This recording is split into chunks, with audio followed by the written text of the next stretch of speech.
Okay, so this question is a question in financial maths. They're telling us this couple agreed to take out a sum of 250,000 euro for a mortgage. So this is our principal, how much money they want to take. They're telling us the bank, it's for 25 years. And they're telling us that repayment is due at the end of each month. The bank charges an annual APR, which is equivalent to the monthly rate of 0.287%. So they're already giving us the monthly rate. The question is asking us, they're telling us, use the formula from the logbook, amortization formula, which I wrote here on the right, or otherwise, which we're not going to do, and find the couple's monthly repayment for each. So A is the monthly repayment. So what we're looking for is A. We know P, it's the principal, it's 250,000. Multiplied by I is the monthly payment because we're looking for the monthly repayments and the interest has to be the monthly. They gave us the monthly, but they gave it in percentage. So remember to change percentage. So 0.287% is equivalent of saying divided by 100, it's 0.00287 when we're using it as I. So that will be, sub it in here, 0.00287. 1 plus 0.00287 to the power of t. And now we have to figure out what t, they're telling us t is 25 years, but the calculation here is all about months. So t is 25 years. We have to change it to months, so just multiply it by 12, so 25 times 12. And that gives us how many months it is, and that's 300. So to the power of 300 over 1 plus our interest rate to the power of 300 and take 1. Put this in the calculator and we'll get our answer. Okay, and I calculated it and I got 1244.06. And to the nearest cents, you just leave 2 decimal places and that's the answer. That's how much they have to give back every month. Another couple, this is the next part of the question. Another couple agrees to take out a mortgage of 350 pounds at the rate of 0.33 per month. Also, it's 25 years and the repayment is due at the end of each month. The amount each payment is 1771. After exactly 11 years of repayment, the couple receives a financial windfall. That means they got money and they decide to repay back their remaining mortgage. Write down a series. So this time they want you to do it with the series, including the first 2 and last 2 terms, which show the total of the present value of all the remaining monthly repayments due over the remaining 14 years of the mortgage. Okay, so let's look at that. Okay, so they're repaying back 1,771. And we want the present value. Present value, if you look at your formula, it's the final value to divide to the interest. Now, they've been paying it for 11 years. So that means we have to bring it forward. So 11 years, bring forward. So first of all, it's to divide to 1 plus 0.3%. So remember, we divided to 100. Now, the question is how many months? So this is the monthly interest rate. So in 11 years, we had 11 years times 12 gives us 132 months. So they've paid for 132 months. So the next payment is 133 months because we have to bring it, it's the next payment, 132 exactly they've paid. So we're bringing 132 back to today, plus the next term is going to be the same thing, 1771 over 1 plus 0.03 to the power of 134 plus 1771, and they want us to give 2 at the end and 2 at the beginning. So the last one, this thing is also for 25 years. 25 years is 300. So 1 plus 0.03. So 299 plus 1771 over 1 plus 0.03, 300. So 300 will be in 25 years time. So we're doing the present value of all these repayments for today. Hence, they said use this series and find out how much do they need to repay if they want to clear their mortgage. So the repayment that they have to repay, we have to calculate this sum. This is a sequence, a geometric sequence, where our first term is going to be the first term here. The difference between these, the ratio between these from going from one term to the next term, we're multiplying by 1 over 1.03, because you just see the only thing that's changing is the power here. So we're just multiplying by 1 over 1.3. So that's our ratio. So I'm just going to write it down. Our first term is 1771 over 1.003 to the power of 133. The ratio is 1 over 1.003, because that's what we're multiplying. And altogether, we have the amount of terms that we're adding. Remember, it's 14 years. 14 times 12 is 168 months. So we have to put this in the sequence formula. The sequence formula says A. So this is the formula. It's on page 22 of the logbook. So it's 1771 over 1.003 to the power of 131. That's our A. And then in the formula, we have 1 minus our Q to the power of N, or R to the power of N, sorry. So 1 minus to the power of N, so 168, all over 1 minus our R. And this has to be calculated. So we'll do that.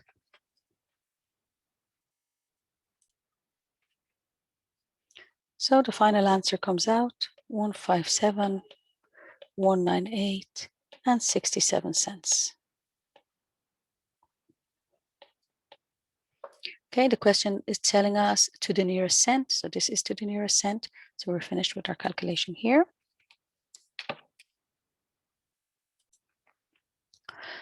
Question number 6 is talking about differentiation from first principle. Before differentiation, for executing this, we're going to multiply out to get it in the simplest form. So 3x by 2x is 6x squared. 3x by 4 is plus 12x. Minus 5 by 2x is minus 10x. Minus 5 by 4 is minus 20. Tidy up. 6x squared plus 2x minus 20. We have to differentiate from first principles. What we're looking for is, what is the limit when h goes to 0 of f of x plus h minus f of x over h. So the first thing we're going to do is calculate what is f of x plus h. That just means sub x plus h instead of x. So it's 6x plus h squared plus 2 times x plus h minus 20. I'm going to multiply out. So it's 6x squared plus 2xh plus h squared plus 2x plus 2h minus 20. Multiply out again. 6x squared plus 12xh plus 6h squared plus 2x plus 2h minus 20. I'm going to leave it as it is. I'm not going to do anything else. I'm just going to write what is f of x underneath it. So f of x is the f of x that we had before, which is 6x squared plus 2x minus 20. At this stage, what I have to do is take them, because I'm doing f of x plus h minus f of x. That's on the top. So I'm going to do that. I'm just going to make a taking line, and I'm just going to see what's common and what's not. So 6x squared and 6x squared go. They're 6x squared minus 6x squared is 0. 2x minus 2x goes also, and minus 20 will cancel each other too. So what we will be left with is 12xh plus 6h squared plus 2h. Everything else canceled each other. So now I'm going to do my formula, my calculation. So I'm going to do limit when h goes to 0 of 12xh plus 6h squared plus 2h over h. I can divide everyone separately to h, which will make my calculation a bit nicer. So that's 12x plus 6h plus 2. This is the limit when h goes to 0. So now we just, wherever we have a h, we sub 0. So that goes to 0, and we're left with 12x plus 2. You can always check to see if you're correct by going to the original formula that you retrieved after multiplying out and differentiated it by rule. So if 2 comes forward, we get 12x plus 2. So we got 12x plus 2, so we're very happy with our result. Second part of the question is giving us h. It's a function, lan function, and they're telling us find the derivative. Derivative just means differentiate. So we're going to differentiate. So I'm just reminding for differentiation of lan function, the differentiation of lan of x is 1 over x. Here we don't have an x, we have a linear expression. So we're going to do, first of all, the half in front stays as a multiplier. Number multiplies, or another number that divides just stays when we differentiate and integrate. So this stays half to be multiplying. Lan is always 1 over, so it's 1 over our x our x is 2x there, so it's 1 over 2x plus 3. But because our expression here is not x, but it's an expression, we still have to multiply by chain rule, which means multiply by the differentiation of 2x plus 3, which is 2. I'm writing it there. I can after tidy up nicely. And plus c, the differentiation of c is 0. So just to fix this nicely, half multiplied by 2 is 1. So I just get 1 over 2x plus 3. So that's my differentiation. The next part of the question is telling us, here's the diagram showing the part of the graph of h tag. So this is the differentiation function. This is 1 over 2x plus 3. Okay. And they're telling us we're looking at it between 0 and x is a. So that's a. So between 0 and a. And the shaded region they're telling us is land 3. So when they calculated the area here, they got land 3. And they're asking us find a. So we know that to find area, we do integration. So it's the integration from 0 to a, because we look at the x-axis from where to where. So it's from 0 to a of the function that we're finding. This will give us the area between the function and the x-axis. The variable is x, so I write dx. Now, I need to integrate this, and I know if I look at the logbook, I don't have exactly a formula for this, but I know that 2 seconds ago we differentiated half lan plus c, and we got this. So the c doesn't matter for integration when we're looking at specific area. And just to say, sorry, but yeah, I just forgot to say this is equal to lan 3. So I need to solve on the left-hand side. So the integration of that will give me the function that they gave initially. So I know it's half lan of 2x plus 3. I know that because they told me at the beginning to differentiate this function, and I got 1 over 2x plus 3. So now when I integrate 1 over 2x plus 3, I will get the same function that I started initially with. This is between a and 0.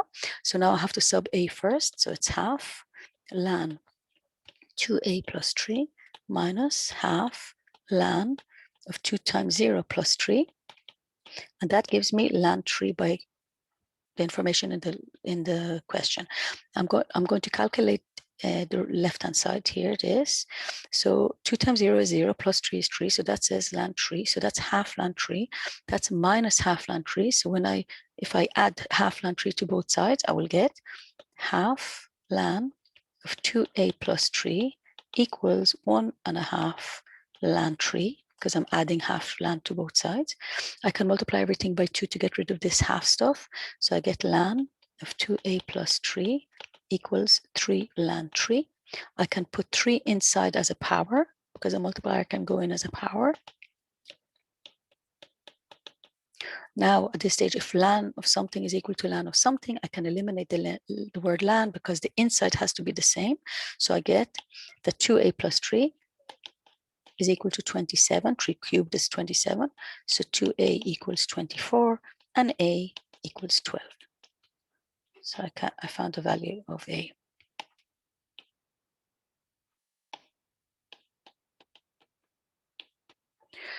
Okay, so that's a.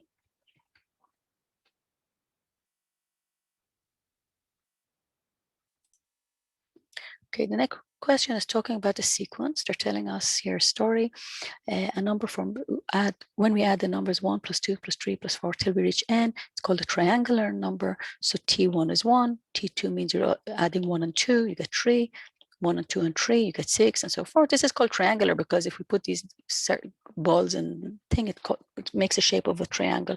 So that's not very important. So now they're saying fill the table. So to get 4, you do 1 plus 2 plus 3 plus 4. You'll get 10. To get 5, you'll get 1 plus 2 plus 3 plus 4 plus 5, 15. In other words, we're adding 5 to 10, we get 15, 6 to 10, we'll get 21, 7 to 21, we get 28, and 8 to 28, we'll get 36. Now, you don't have to do this way if you don't want. You can just do every time 1 plus 2 plus 3 and so forth, but that's the way I did it. They're giving us a formula for the nth term, and they're telling us 1275 is 1275 a triangular number? They're asking us this, and give a reason for your answer. So all we have to do is equate it and see, do we get a natural number as a result? Multiply both sides by 2.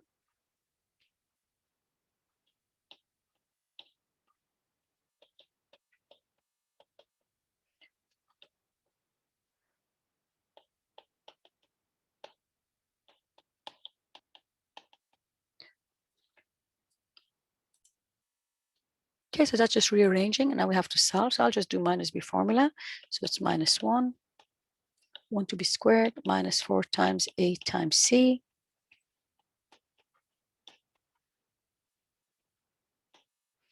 all over 2a's.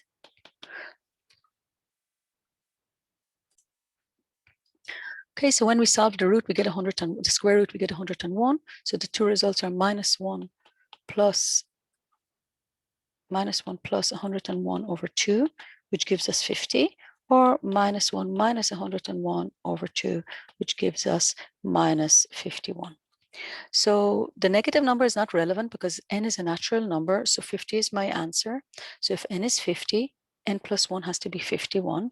So I have my answer is 125 a triangular number? Give a reason to your question. So the answer is yes. The reason is when we solve this, we get n equals 50, which means it's a triangular number. So it's T50. We found what it is. It's the T50 is the triangular number. Okay.